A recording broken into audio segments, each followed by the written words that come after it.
ជំរាបសួរនិងសួស្តីប្រិយមិត្តទាំងអស់គ្នាថ្ងៃនេះ admin បានលើកយករឿងមកសម្រាប់ចែកជូនប្រិយមិត្តទាំងអស់គ្នាទស្សនាកម្សាន្តមុននឹងចូលទៅដល់សាច់រឿងសូមប្រិយមិត្តទាំងអស់គ្នាកុំភ្លេចជួយចុច like subscribe និងសញ្ញាកណ្ដឹងឲ្យ admin ម្នាក់មួយផ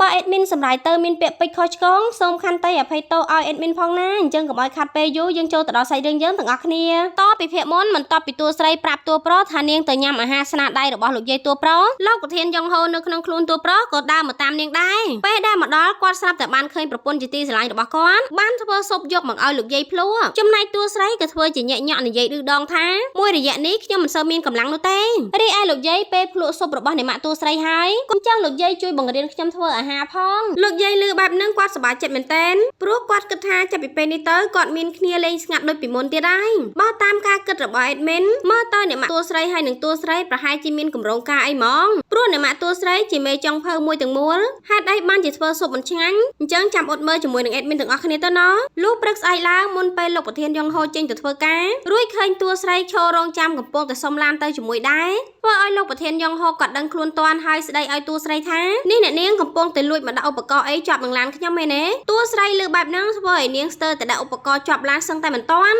់ប្រធានយ៉ងហូក៏និយាយទៅកាន់កូនស្រីគាត់បន្ថែមទៀតថាខ្ញុំដឹងថាអ្នកនាងចង់មកនៅក្បែរខ្ញុំព្រោះតែចង់សើបអ្វីមួយយ៉ាងមែនទេដូច្នេះអ្នកនាងគួរតែប្រញាប់រៀបចំអីវ៉ាន់ចេញពីកន្លែងនេះទៅតួស្រីតបទៅវិញលោកគិតថាខ្លួនឯងគឺជាម្ចាស់ផ្ទះមែនទេបានជាមកដេញខ្ញុំចេញបែបនេះលោកប្រធានយ៉ងហូក៏តបទៅវិញថាប៉ិតមែនហើយបាញ់មិញខ្ញុំទៅទិញផ្ទះនៅលើដំបូលអគារនេះអស់ហើយអ្នកនាងនៅសល់ពេលត្រឹមតែ2អាទិត្យតែប៉ុណ្ណោះបើសិនជាមិនពេញចិត្តទេអ្នកនាងអាចទៅដាក់ពាក្យបណ្ដឹងបានបើសិនជាអ្នកនាងមានលុយដាក់ពាក្យបណ្ដឹងនិយាយរួចក៏ចូលក្នុងឡានបើកទៅតែម្ដងទុកឲ្យតួស្រីរត់តាមឡានហើយទៅរកឡានក្រុងជិះទៅខ្លួនឯងហ្មងណាលុះពេលមកដល់ក្រុមហ៊ុនតួស្រីក៏បានឃើញតួប្រុសកំពុងតែឈរនិយាយជាមួយលោកប្រធានក្រុមហាងហើយនឹងគណៈកម្មការអ៊ីទៀតផ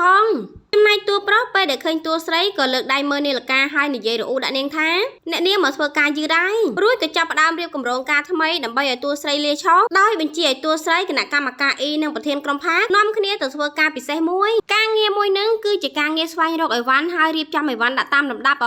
់មើលទៅការងារមួយនេះពិតជាពិបាកខ្លាំងមែនទែនធ្វើឲ្យគណៈកម្មការអ៊ីនិងលោកប្រធានក្រុមផាករអ៊ូហ្មងណាមានតែតួស្រីយើងម្នាក់ប៉ុណ្ណោះដែលធ្វើការដូចជាមានកម្លាំងខ្លាំងហើយមិនរអ៊ូអ្វីសោះនៅពេលឃើញតួស្រីមិនព្រមចោះចាញ់បែបនេះលោកប្រធានយ៉ងហូនៅក្នុងខ្លួនតួប្រុសក៏បញ្ជាឲ្យក្រុមគេទាំង3នាក់ទៅជួយធ្វើការងារសំណង់បន្តទៀតទោះបីជាលោកប្រធានយ៉ងហូប្រើឲ្យនាងធ្វើការបែបណាក៏ដោយក៏តួស្រីនៅតែមិនព្រមចោះចាញ់ដដែលហ្នឹងបន្ទាប់មកក៏បញ្ជាឲ្យពួកគេទាំង3នាក់ទៅរៀបចំឯកសារនៅក្នុងការប្រជុំទៀតនៅពេលដែលត្រូវបានគេប្រើឲ្យធ្វើការធ្ងន់ធ្ងរហើយច្រើនមុខបែបនេះលោកផាក៏រអ៊ូថាហេតុអីបានជាជនហយន្តដែលជាតួប្រុសគេមិនអាណិតពួកយើងហើយនឹកឃើញប្រវត្តិធ្លាប់ធ្វើការល្អៗជាមួយគ្នាពីមុនមកអញ្ចឹងហេតុអីជីវិតរបស់ខ្ញុំក៏ពិបាកខ្លាំងម៉េចនិយាយរួចគាត់ក៏យំហើយរអ៊ូថាដល់តែអញ្ចឹងធ្វើឲ្យខ្ញុំនឹកប្រពន្ធកូនខ្ញុំខ្លាំងណាស់រីឯគណៈកម្មការអ៊ីក៏ឆ្លៀតឱកាសងាកមកសួរតួស្រីថាតើអ្នកនាងហត់អត់នៅពេលដែលត្រូវមកធ្វើការច្រើនមុខបែបនេះខ្ញុំមើលទៅអ្នកម៉ាក់របស់អ្នកនាងរស់នៅក៏មិនស្រួលដូចពីមុនទៀតដែរបើមិនអញ្ចឹងទេអ្នកនាងនាំអ្នកម៉ាក់អ្នកនាងទៅរស់នៅអាមេរិកវិញទៅហើយចាំខ្ញុំជួយរកកន្លែងនៅទីនោះឲ្យអ្នកនាងណាប៉ុន្តែតួស្រីក៏តបទៅកាន់គណៈកម្មការអ៊ីវិញថាការងារប៉ុណ្ណឹងសោះខ្ញុំមិនហត់នឿយអីនោះទេខ្ញុំនឹងខំប្រឹងតស៊ូធ្វើការនៅទីនេះឲ្យបានទោះបីជាខ្ញុំអស់កម្លាំងឬជើងខ្ញុំដើរមិនរួចក៏ដោយខ្ញុំក៏នៅតែតស៊ូដែរខណៈពេលហ្នឹងក៏មានសារផ្ញើចូលមកឲ្យនាងទៅធ្វើការបន្តទៀតរីឯតួស្រីនាងក៏មិនព្រមចោះចាញ់ហើយងើបស្ទុះដើរទៅធ្វើការនឹងបន្តទៀតហ្មងណាចំណែកការងារថ្មីមួយហ្នឹងគឺជាការងារទទួលភ្ញៀវនៅក្នុងហាងគឺតួស្រីត្រូវទៅទទួលភ្ញៀវនិងបញ្ចុះបញ្ចូលភ្ញៀវដើម្បីឲ្យភ្ញៀវព្រមធ្វើការចំពោះការទិញអីវ៉ាន់ក្នុងហាងងាកមកមើលលោកគណៈកម្មការអ៊ីឯនេះវិញគាត់បានមករាយការណ៍ប្រាប់លោកប្រធានយ៉ងហូថាមើលទៅកូនស្រីរបស់លោកប្រធានដូចជាមិនព្រមចោះចាញ់ងាយៗនោះទេលោកប្រធានយ៉ងហូក៏តបទៅវិញថាបើអញ្ចឹងយើងត្រូវតែប្រើនាងហើយគៀបសង្កត់នាងឲ្យខ្លាំងជាងមុនទៅទៀតចុះរឿងដែលខ្ញុំឲ្យលោកកសើបនោះយ៉ាងម៉េចដែរគណៈកម្មការអ៊ីក៏បានរាយការណ៍ប្រាប់ថាអ្នកដែលទទួលខុសត្រូវចំពោះកាមេរ៉ាសុវត្ថិភាពនៅមន្ទីរពេទ្យក្នុងថ្ងៃកើតហេតុគឺបរិមម្នាក់ឈ្មោះដងហូម្នាក់ហ្នឹងគេនិយាយប្រាប់ថាមួយរយៈនៅថ្ងៃកើតហេតុកាមេរ៉ាសុវត្ថិភាពខូចមិនអាចថតរូបភាពនៅក្នុងថ្ងៃកើតហេតុបាននោះទេនិយាយរួចគណៈកម្មការអ៊ីក៏ប្រគល់ឯកសារដែលពាក់ព័ន្ធក្នុងរឿងនឹងយ៉ាងលម្អិតឲ្យតួប្រុសយើងមើលទៀតផងងាកមកមើលខាងជេយ៉ងឯនេះវិញនាងក៏កំពុងតែបញ្ជាឲ្យកូនចៅរបស់នាងតាមស៊ើបនិងស្វែងរកបរិសុទ្ធឈ្មោះដងហូនឹងដូចគ្នាបន្ទាប់មកលោកប្រធានយ៉ងហូនៅក្នុងខ្លួនតួប្រុសពេលដឹងពីកន្លែងរបស់លោកដងហូម្នាក់នោះក៏បន្លំចូលទៅក្បែរលោកដងហូហើយលួចទូរស័ព្ទគេមកប៉ុន្តែទូរស័ព្ទចាប់សោធ្វើឲ្យលោកប្រធានយ៉ងហូមិនអាចចូលមើលឯកសារនៅខាងក្នុងទូ ទូរស័ព្ទបានឡើយខណៈពេលដែលគាត់កំពុងតែអង្គុយក្នុងឡានមានអារម្មណ៍ធុញថប់ស្រាប់តែមានលេខទេចូលមកប៉ុន្តែលោកប្រធានយ៉ងហូក៏ផ្ញើសារតបទៅជំនួសវិញថាជួបគ្នានៅយប់នេះជាមួយនឹងលុយ500លានវ៉ុនឯម្ខាងទៀតឃើញសារហើយក៏យល់ព្រមដែរលុះដល់ពេលវេលាកំណត់លោកប្រធានយ៉ងហូលួចមើលស្រាប់តែបានឃើញថាអ្នកដែលមកណាត់ជួបគឺជាកូនចៅរបស់លោកណាផាយ៉ុងពួកគេបាននាំគ្នាមកឡើងច្រើនហ្មងដល់ពេលមកដល់មិនឃើញលោកដងហូពួកគេក៏មានបំណងចង់សម្រុកទៅផ្ទះរបស់លោកដងហូជំនួសវិញងាកមកមើលលោកដងហូឯនេះវិញនៅពេលដឹងខ្លួនថាទូរស័ព្ទរបស់គេបានគេក៏ប្រញាប់ចូលមកប្រមូលអីវ៉ាន់នៅក្នុងផ្ទះដើម្បីគេចខ្លួនប៉ុន្តែគ្រប់យ៉ាងវាហួសពេលហើយដោយសារតែមានមនុស្សកំពុងតែរងចាំគេនៅកន្លែងហ្នឹងហ្មងលុះពេលលោកប្រធានយ៉ងហូមកដល់ឃើញអីវ៉ាន់រាយប៉ាយពេញហ្នឹងគាត់ក៏យករឿងទាំងអស់មកវិភាគ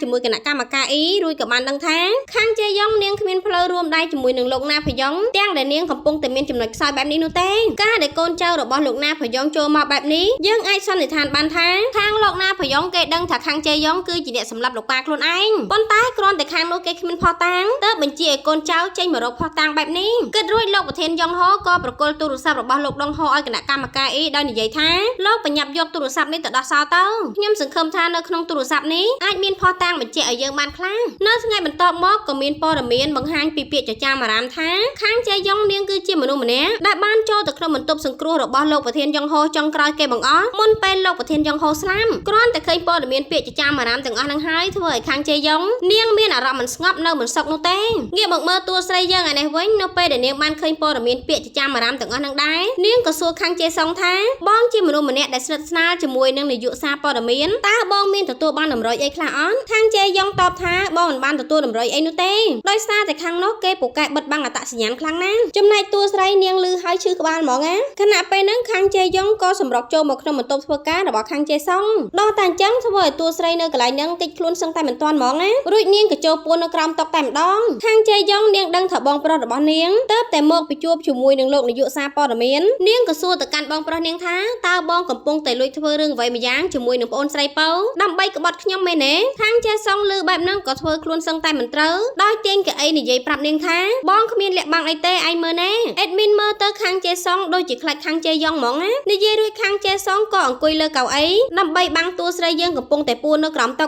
រួចនិយាយបញ្ជាក់ថាបងពិតជាមិនដឹងរឿងអីពិតមែនប៉ុន្តែខាងជេយ៉ុងនាងមិនជឿរួចក៏ដើរចូលក្នុងគោលបំណងចង់មើលឲ្យច្បាស់ហ៎អេដមីនសម្រាយកន្លែងហ្នឹងបុកពោះខ្លាំងមែនតើប៉ុន្តែសំណាងល្អខ្លាំងណាស់ដោយសារតែមានអ្នកទេមកខាងជេយ៉ុងនាងនិយាយទូរស័ព្ទរួចក៏បញ្ញាប់ដើរចេញទៅវិញនាងមិនខ្វល់សូម្បីតែតួប្រុសចង់និយាយជាមួយនាងទៀតចំណែកតួស្រីយើងឯនេះវិញនាងក៏រួចខ្លួនដែរកន្លែងហ្នឹងអេដមីនភ័យបុកពោះមែនតើខ្លាចតួស្រីយើងត្រូវខាងជេយ៉ុងចាប់បានហ៎រួចយើងក៏បានឃើញថាខាងជេយ៉ុងនាងចេញមកជួបជាមួយនឹងលោកណាផាយ៉ុងលោកណាផាយ៉ុងក៏និយាយទៅកាន់ខាងជេយ៉ុងថាឯងប្រញាប់ប្រគល់ក្រុមហ៊ុនឲ្យដូចចេញឲ្យខ្ញុំមកហើយមិនចាំបាច់ទាមទារលុយ1លានវ៉ុននោះទៀតទេប៉ុន្តែខាងជេយ៉ុងនាងមិនព្រមហើយក៏ហែកឯកសារនឹងចោលតែម្ដងដល់តែអញ្ចឹងធ្វើឲ្យលោកណាផាយ៉ុងខឹងហើយនិយាយទៅកាន់នាងថាមនុស្សអាក្រក់ដូចជានាងអញ្ចឹងហ៊ានមកនិយាយតវ៉ាជាមួយនឹងខ្ញុំទៀតទេនាងស្មានតែខ្ញុំមិនដឹងទេនាងចាត់ការប៉ាខ្លួនឯងចោលដើម្បីតែអំណាចខាងជេយ៉ុងឮបែបហ្នឹងនាងក៏ដឹងហើយនិយាយទៅកាន់លោកណាផាយ៉ុងថាសារព័ត៌មានពាក្យចចាមអារាមទាំងអស់នោះគឺជាស្នាដៃរបស់លោកមែនទេលោកណាផាយ៉ុងក៏តបទៅវិញថាពាក្យចចាមអារាមស្អីទៅវាគឺជារឿងពិតណាមិនត្រឹមតែប៉ុណ្ណោះលោកណាផាយ៉ុងថែមទាំងបើកសម្លេងដែលណាអឿនកូនស្រីរបស់គាត់ថតសម្លេងរបស់ខាងជេសុងនិយាយប្រាប់គេអំពីរឿងខាងជេយ៉ុងយកផ្នែកសង្កត់ចង់សម្លាប់ប៉ារបស់ខ្លួននិងរឿងលោកគ្រូពេទ្យប្តីរបស់នាងចាក់ថ្នាំងងុយគេងឲ្យលោកប្រធានយ៉ុងហូរាល់ថ្ងៃទៀតផងខាងជេយ៉ុងឮបែបហ្នឹងខឹងមែនទែនហើយនិយាយថាពួកលោកលួចថតសម្លេងទុកបែបនេះតើអាចយកទៅធ្វើភស្តុតាងមិននឹងកើតម្យ៉ាងទៀតថ្ងៃដែលលោកប៉ារបស់ខ្ញុំស្លាប់ខ្ញុំក៏ច្បាស់ក្នុងចិត្តថាពេលដែលខ្ញុំដើរចេញមកលោកប៉ារបស់ខ្ញុំគាត់នៅមានដង្ហើមនោះទេរួចសាច់រឿងក៏បានបង្ហាញឲ្យយើងឃើញថាថ្ងៃដែលនាងមានបំណងចង់ចាត់ការប៉ារបស់នាងស្រាប់តែខាងជេយ៉ុងនាងបានឃើញកាមេរ៉ាសុវត្ថិភាពនាងក៏ដើរមើលព្រោះចង់ដឹងថាមានកន្លែងផ្សេងដាក់ទៀតអត់រួចនាងក៏ដើរចេញមកក្រៅមិនបានធ្វើអ្វីបន្តទៀតនោះទេទោះបីជាខាងជេយ៉ុងនាងបកស្រាយយ៉ាងណាក៏ដោយលោកណាផាយ៉ុងគេមិនខ្វល់ហើយញញឹមនិយាយទៅកាន់នាងទាំងឌឺថានៅថ្ងៃដែលលោកប៉ារបស់នាងស្លាប់នាងគឺជាកូនស្រីរបស់គេបែរជាមិនខ្វល់ថាតើលោកប៉ាខ្លួនឯងស្លាប់ដោយរបៀបណាឬក៏មានអ្នកចាត់ការនោះទេក៏បំណងរបស់នាងមានតែមួយមុខគត់គឺបញ្ជាឲ្យគេប្រញាប់ដុតប៉ារបស់នាងចោលតែពេលនេះនាងមកសង្ស័យថាមានអ្នកណាចាត់ការប៉ារបស់នាងអញ្ចឹងវាគ្មានប្រយោជន៍អីនោះទេប៉ារបស់នាងគឺត្រូវនាងសម្លាប់ដោយខ្លួនឯងក្រែងនាងចង់បានអញ្ចឹងមែនទេនា និយាយរួចលោកណាភយ៉ងក៏បញ្ជាឲ្យកូនចៅរបស់គេនាំខ្លួនយកលោកដងហូចូលមករួចសម្រាប់គេចោលនៅមុខខាងជេយ៉ងឲ្យនាងឃើញហ្មងណាមិនត្រឹមតែប៉ុណ្ណោះលោកណាភយ៉ងក៏និយាយបញ្ជាក់ប្រាប់នាងថាខ្ញុំមិនមែនត្រឹមតែគំរាមនាងនោះទេគឺខ្ញុំមានភស្តុតាងយ៉ាងច្បាស់ដើម្បីចាត់ការនាងហើយខាងជេយ៉ងឃើញបែបហ្នឹងនាងតក់ស្លុតចេញមកអួតដោយលើសំឡេងណាភយ៉ងសាច់ដូចជាមនុស្សឈួតឌឺនាងហ្មងណាបន្ទាប់ពីជួបហេតុការណ៍ទាំងអស់ហ្នឹងហើយនាងក៏សម្រេចចិត្តទេទៅរកតួប្រុសព្រោះចង់សុំការណែនាំពីតួប្រុសហ៎ពេលដែលលោកប្រធានយ៉ងហូនៅក្នុងខ្លួនតួប្រុសបានមកជួបជាមួយនឹងខាងជេយ៉ងគាត់ក៏និយាយទៅកាន់ខាងជេយ៉ងថាអ្នកនាងត្រូវតែនិយាយប្រាប់ខ្ញុំតាមត្រង់តើខ្ញុំអាចជួយដោះស្រាយអ្នកនាងបានតើអ្នកនាងគឺជាអ្នកសម្លាប់លោកប៉ារបស់នាងពិតមែនទេខាងជេយ៉ងនាងក៏តបថាមិនមែនជាខ្ញុំនោះទេតាមដែលដឹងមកគឺណាភយ៉ងគេជាអ្នកសម្លាប់ប៉ាខ្ញុំមិនត្រឹមតែប៉ុណ្ណោះពេលនេះគេកំពុងតែត្រៀមទម្លាក់កំហុសទាំងអស់មកឲ្យខ្ញុំទៀតផងលោកសាក់គិតទៅមើលបើសិនជាគ្រប់គ្នាកំពុងតែសង្ស័យខ្ញុំបែបនេះតើខ្ញុំទៅសម្លាប់ប៉ាខ្លួនឯងធ្វើអីទោះបីជាយ៉ាងណាក៏មិនអាចទៅរួចដែរលើបែបហ្នឹងលោកប្រធានយ៉ងហូក៏សួរបញ្ជាក់ថាអ្នកនាងមិនបានធ្វើអីខុសទេខាងជេយ៉ងក៏តបថាពិតមែនហើយប៉ុន្តែបានជាខ្ញុំមិនព្រមប្តឹងប៉ូលីសដោយសារតែខ្ញុំជឿជាក់ថាពេលដែលរឿងនឹងខ្ជល់ខ្ចាយទៅអ្នកដែលខូចខាតនឹងទទួលបន្ទុកធ្ងន់ជាងគេគឺខ្ញុំនេះឯងគ្រាន់តែរកភស្តុតាងដើម្បីបញ្ជាក់ថាណាភយ៉ងគឺជាអ្នកសម្លាប់លោកប៉ាខ្ញុំក៏ធ្វើឲ្យខ្ញុំចិត្តឈួតទៅហើយខ្ញុំត្រូវតែការពារក្រុមហ៊ុនហើយសងសឹករឿងទាំងអស់ដែលបានកាត់ឡើងដូច្នេះទើបជួយធ្វើឲ្យប៉ារបស់ខ្ញុំដែលគាត់ស្លាប់ទៅពេញចិនលោកប្រធានយ៉ងហូនៅក្នុងខ្លួនតួប្រុសក៏សួរបញ្ជាក់ថាអ្នកនាងច្បាស់ហើយទេថាលោកប៉ារបស់នាងត្រូវការបែបនេះនោះនាងក៏ឆ្លើយទាំងជឿជាក់ថាពិតមែនហើយដល់តែអញ្ចឹងធ្វើឲ្យលោកប្រធានយ៉ងហូស្ងាត់មាត់ហ្មងណារួចក៏និយាយបញ្ជាក់ថាចាំខ្ញុំជាអ្នកចាត់ការរឿងដែលលោកណាភយ៉ងសម្រាប់លោកប្រធានយ៉ងហូដោយខ្លួនឯងដូច្នេះអ្នកនាងត្រូវតែនិយាយរឿងរបស់អ្នកនាងជាមួយនឹងលោកណាភយ៉ងឲ្យខ្ញុំស្ដាប់ទាំងអស់មកលុះព្រឹកស្អែកឡើងលោកណាភយ៉ងដើរចូលមកដល់ក្នុងក្រុមហ៊ុនថែមទាំងមានកូនស្រីរបស់គេណាអឿនចាំទទួលផ្លូវទៀតផងមិនត្រឹមតែប៉ុណ្ណោះលោកណាភយ៉ងថែមទាំងអង្គុយចាំនៅលើកៅអីលោកប្រធានយ៉ងហូទាំងសប្បាយចិត្តហ្មងគ្រាន់តែឃើញខាងជេយ៉ងចូលមកភ្លាមលោកណាភយ៉ងក៏បញ្ជាឲ្យនាងសញ្ញេលើឯកសារប្រកល់ក្រុមហ៊ុន Hydrogen ឲ្យគេម្ដងទៀតថែមទាំងនិយាយគម្រាមនាងថាបើសិនជានាងមិនព្រមធ្វើតាមខ្ញុំនោះទេខ្ញុំនឹងបើកសម្លេងដែលថតបាននោះនៅក្នុងថ្ងៃប្រជុំគណៈកម្មការធំឲ្យគ្រប់គ្នាស្ដាប់ទាំងអស់ហើយណានិយាយរួចគេក៏ចេញទៅអង្គុយក្នុងការប្រជុំរបស់ក្រុមហ៊ុនដែរឃើញលោកណាភយ៉ងនៅអង្គុយក្នុងការប្រជុំធ្វើឲ្យគណៈកម្មការទាំងអស់មិនពេញចិត្តនោះទេបន្តមកគណៈពេលខាងជេយ៉ងកំពុងតែអង្គុយមូម៉ៅនៅក្នុងម៉ូតូធ្វើការជនហយន្តតួប្រុសយើងក៏ចូលមកនិយាយប្រាប់នាងថាខាងនោះគេគម្រាមអ្នកនាងដោយសារតែមានព័ត៌មានទាំងអស់ថែមទាំងមានបំណងចង់យកក្រុមហ៊ុនដោយមិនចាំបាច់ចំណាយលុយទៀតបើគិតទៅក៏ធ្វើឲ្យពួកយើងមានពេលវេលាធ្វើអីម្យ៉ាងដែរមិនចឹងទេរួចក៏អោនទៅចិត្តខាងជេយ៉ងនិយាយបន្ថែមទៀតថាអ្នកដែលត្រូវធ្វើការងារនេះបន្តទៀតគឺជារូបខ្ញុំនេះឯងខ្ញុំត្រូវបន្លំខ្លួនធ្វើជាក្បត់ដើម្បីបានចូលទៅក្បែរលោកណាភយ៉ងលើបែបហ្នឹងខាងជេយ៉ងនាងក៏បញ្ជាឲ្យកូនចៅរបស់នាងធ្វើតាមគម្រោងការរបស់តួប្រុសទាំងអស់ហើយនិយាយប្រាប់តួប្រុសថា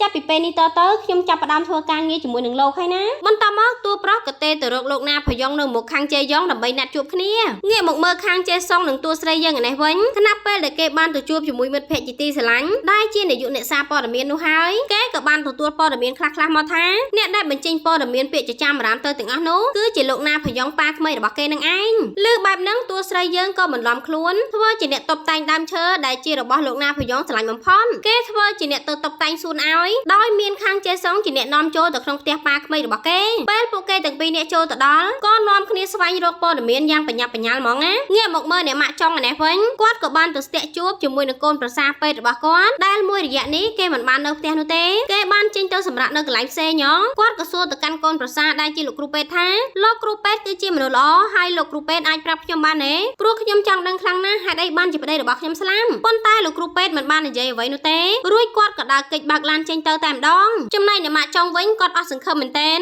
រួចគាត់ងាកទៅឃើញថ្នាំជំនួយកម្លាំងនៅក្នុងឡានរបស់លោកគ្រូពេទ្យគាត់ក៏ឆ្ងល់ហើយគិតថាត្រែងគេលាយឈប់ពីទូនីតិគ្រូពេទ្យហើយហេតុអីបានជាត្រូវយកថ្នាំទាំងអស់នេះទៅណាមកណាតាមជាមួយដែរគិតរួចគាត់ក៏សម្រេចចិត្តបើកឡានតាមលោកគ្រូពេទ្យតែម្ដងងាកមកមើលខាងជេសុងនិងតួស្រីយើងឯនេះវិញពីរអ្នកបងប្អូនកំពុងតែស្វែងរកព័ត៌មាននៅក្នុងបន្ទប់លោកណាភយ៉ងចុងក្រោយពួកគេទាំងពីរនាក់ក៏បានរកឃើញឯកសារសម្ងាត់មួយដែលលោកណាភយ៉ងនិងខាងជេយ៉ងសញ្ញេរួមគ្នាពីរឿងផ្ទេរក្រុមហ៊ុនឲ្យលោកណាភយ៉ងប៉ុន្តែលោកណាភយ៉ងត្រូវឲ្យលុយទៅខាងជេយ៉ង100លានវ៉ុនខណៈពេលហ្នឹងអ្នកបម្រើនៅក្នុងផ្ទះដែលចូលខាងជាមួយនឹងខាងជេសុងក៏ចូលមកប្រាប់ពួកគេទាំងពីរនាក់ថាលោកណាភយ៉ងជិតមកដល់ផ្ទះហើយលើបែបហ្នឹងពួកគេទាំងពីរនាក់ក៏ប្រញាប់រត់ចេញតាមក្រោយផ្ទះរួចពួកគេទាំងពីរនាក់ក៏បានឃើញថាលោកណាភយ៉ងត្រឡប់មកវិញជាមួយនឹងណាអឿនហើយតួប្រុសយើងហ្មងណារីឯតួស្រីពេលចូលមកដល់ក្នុងឡាននាងក៏ឆ្ងល់ពីតួប្រុសយើងថាមនុស្សប្រុសម្នាក់នេះខ្ញុំធ្លាប់ជឿទុកចិត្តគេតើឥឡូវគេកំពុងតែគិតអីទៅលុះពេលតួប្រុសយើងចូលមកដល់ខាងក្នុងគេក៏និយាយទៅកាន់លោកណាភយ៉ងថាឥឡូវនេះខ្ញុំកំពុងតែចង់ទទួលចង្វាយប្រុសថ្មី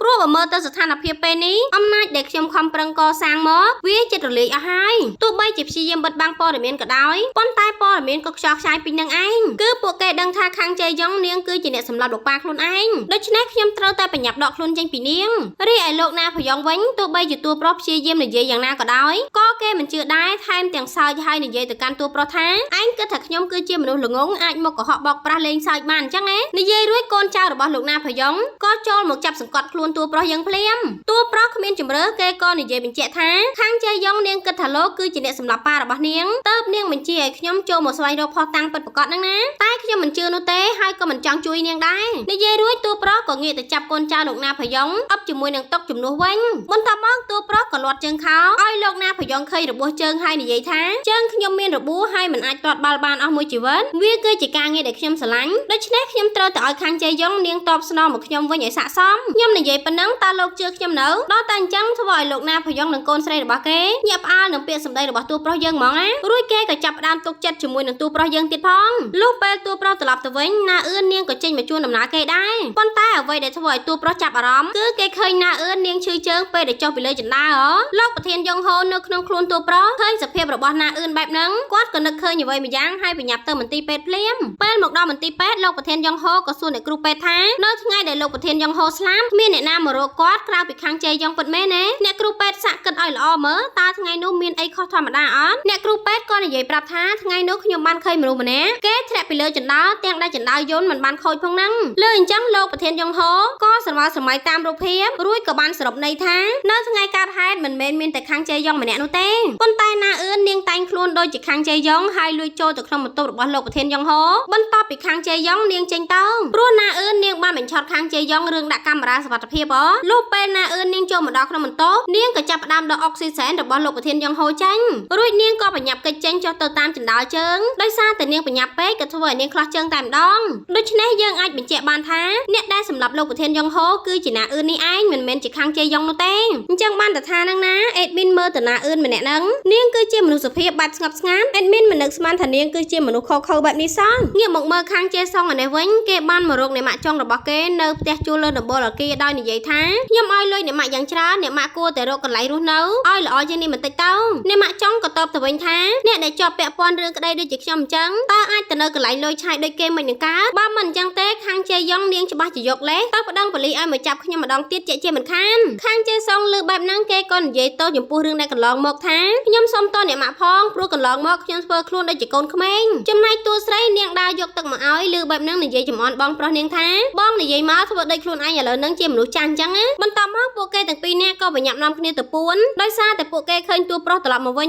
រីឯតួប្រុសពេលចូលមកដល់ក្នុងបន្ទប់គេក៏បានឃើញលោកយាយរបស់គេកំពុងតែពិសា hamburger ដែលតួស្រីទិញមកផ្ញើគេក៏គិតក្នុងចិត្តថាពេលដែលខ្ញុំមកនៅផ្ទះយីប៉ែហ្នឹងប្រកាសជាយកលេសដើម្បីចូលមកក្នុងផ្ទះស្វែងរកផុសតាំងអីហ្មងការគិតរបស់តួប្រុសទាំងអស់គឺមិនខុសនោះទេព្រោះតួស្រីនាងធ្វើជាយកអាសាជួយរៀបចំផ្ទះនិងការងារផ្សេងទៀតជាច្រើនប៉ុន្តែតួស្រីយើងមិនទទួលបានផលអ្វីទាំងអស់ដោយសារតែតួប្រុសគេចាត់ចែងអស់ហើយហ្នឹងរីឯអ្នកម៉ាក់តួស្រីវិញពេលដែលឃើញកូនស្រីព្យាយាមបែបនេះគាត់ក៏ចូលរួមកម្លាំងជាមួយនាងដែរដោយស្អែកឡើងអ្នកម៉ាក់របស់តួស្រីគាត់បានធ្វើអាហារយកមកឲ្យតួប្រុសញ៉ាំរួចក៏ហៅតួប្រុសឲ្យទៅញ៉ាំជុំគ្នាដើម្បីឲ្យតួស្រីមានឱកាសទៅឆែកមើលក្នុង MacBook របស់តួប្រុសប៉ុន្តែនៅតែមិនបានផលដដែលដោយសារតែតួប្រុសគេមិនបានបន្សល់ទុកភស្តុតាងអ្វីដើម្បីឲ្យតួស្រីស៊ើបនោះទេតួស្រីយើងនាងក៏មិនព្រមចោះចាញ់ដែរនាងក៏បានលួចថតឯកសារនៅក្នុង MacBook របស់តួប្រុសទុកទៀតផងមិនត្រឹមតែប៉ុណ្ណោះនាងថែមទាំងធ្វើជាទៅហាត់ប្រាណដើម្បីបាននៅក្បែរតួប្រុសពេលដែលតួប្រុសកំពុងតែប្រើ MacBook ប៉ុន្តែតួប្រុសក៏កិច្ចចេញធ្វើឲ្យនាងមិនបានទទួលផលអ្វីទៀតឡើយលុះស្អែកឡើងពេលមកដល់ក្រុមហ៊ុនលោកហាក់ទ្រាំមិនបាន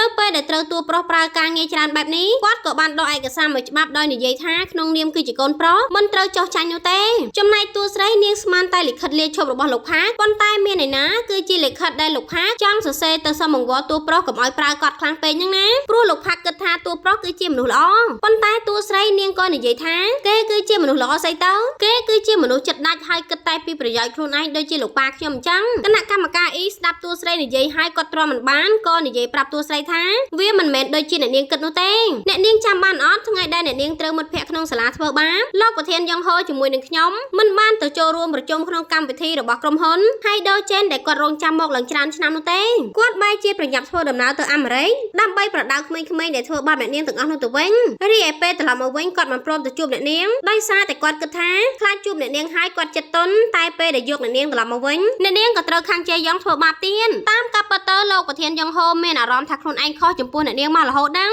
អ្វីដែលគាត់ធ្វើទៅទាំងអស់ព្រោះតែគាត់ចង់ការពារអ្នកនាងគ្រាន់តែលើគណៈកម្មការអីនិយាយរឿងទាំងអស់ធ្វើឲ្យតួស្រីជាមួយនឹងលោកផាកនាំគ្នាយំហ្មងណាខណៈពេលហ្នឹងស្រាប់តែអ្នកម៉ាក់តួស្រីទេមកប្រាប់នាងដោយគាត់បានទទួលដំណឹងពីលោកយាយរបស់តួប្រុសថាយប់នេះតួប្រុសគេមានការងារក្រៅម៉ោងដោយគេត្រូវទៅក្រុមហ៊ុន Hydrogen លុះបន្ទាប់មកកូនចៅរបស់លោកណាផយ៉ងក៏ចូលមកសួរតួប្រុសថាតើលោកអាចចូលទៅលួចព័ត៌មាននៅក្នុងក្រុមហ៊ុន Hydrogen បានមែនទេតួប្រុសតបថាអញ្ចឹងលោករងចាំមើលលទ្ធផលរបស់ខ្ញុំទៅលុះពេលតួប្រុសចូលទៅដល់ខាងក្នុងគេក៏ចុចសារ៉ែនប្រកាសអាសន្នបន្ទាប់មកគេក៏ឆ្លៀតឱកាសបញ្ចូលលេខកូដរបស់លោកប្រធានយ៉ងហូដើម្បីទាញយកព័ត៌មានទាំងអស់ហ្នឹងមកប៉ុន្តែនៅសុកស្រាប់តែអាការៈវិញ្ញាណចេញពីរាងកាយក៏ចាប់ផ្ដើមរើឡើងម្ដងទៀតដល់តែអញ្ចឹងធ្វើឲ្យលោកប្រធានយ៉ងហូឆ្ងល់ថាហេតុអីក៏មានរឿងបែបហ្នឹងកើតឡើងទៀតក្រែងរូបរាងរបស់ខ្ញុំស្លាប់ហើយខណៈពេលហ្នឹងគណៈកម្មការអីក៏ទេមករាយការណ៍ប្រាប់លោកប្រធានយ៉ងហូថាមើលទៅកូនស្រីពៅរបស់លោកប្រហែលជានៅកន្លែងហ្នឹងដែរព្រោះនាងបានទទួលដំណឹងពីម៉ាក់របស់នាងគ្រាន់តែនិយាយមិនតាន់បានធ្វើអីផងស្រាប់តែតួស្រីនៅកន្លែងហ្នឹងចេញមកសួរគាត់ថា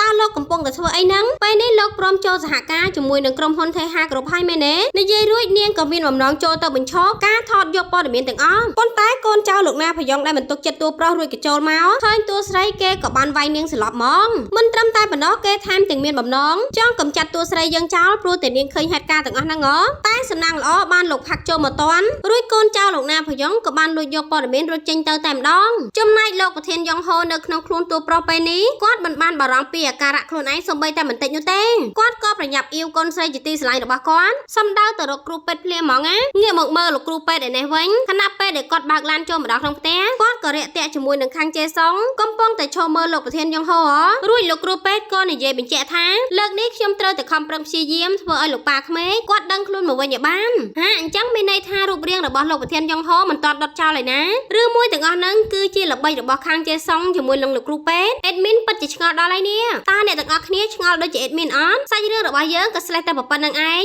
យើងមិនទាន់ដឹងថាតើនឹងមានរឿងអ្វីកើតឡើងបន្តទៀតនោះទេបើចង់ដឹងថាសាច់រឿងយើងនឹងទៅជាយ៉ាងណាទៀតសូមហ្វេនទាំងអស់គ្នាកុំភ្លេចមកតាមដានភាគក្រោយជាមួយនឹងអេដមីនទាំងអស់គ្នាណាជាចុងក្រោយអេដមីនសូមអរគុណប្រិយមិត្តទាំងអស់គ្នាដែលតែងតែជួយគាំទ្រអេដមីនកន្លងមកអេដមីនសូមជូនពរប្រិយមិត្តទាំងអស់គ្នាមានសុខភាពល្អរកទទួលទានមានបានសូមអរគុណសូមជម្រាបលា